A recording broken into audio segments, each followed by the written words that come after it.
স্থানীয় সময় বৃহস্পতিবার লন্ডনে এভাবেই খালিস্তানপন্থীদের তোপের মুখে পড়েন ভারতের পররাষ্ট্রমন্ত্রী S Jaishankar. Chatham house think ট্যাঙ্কে আলোচনা সভা শেষে বের হওয়ার সময় তাকে ঘিরে ধরে বিক্ষোভকারীরা। জয়শঙ্করের গাড়ির সামনে এসে ভারতের পতাকা ছিঁড়ে ফেলেন একজন।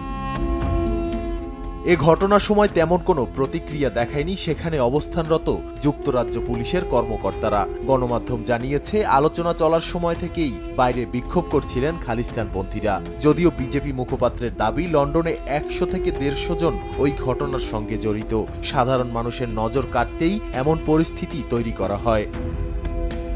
নিরাপত্তার বেড়াজাল ভেঙে পররাষ্ট্রমন্ত্রীর সঙ্গে এমন অপ্রীতিকর ঘটনার তীব্র নিন্দা জানিয়েছে ভারত সরকার। এ ঘটনায় যুক্তরাজ্যের হাইকমিশনকে তলব করেছে ভারতের পররাষ্ট্র মন্ত্রণালয়। বিশ্লেষকরা বলছেন, ঘটনাটি এমন সময় ঘটেছে যখন যুক্তরাজ্য ও ভারত নিজেদের দ্বিপক্ষীয় বাণিজ্য সম্পর্ক জোরদারের চেষ্টা চালাচ্ছে।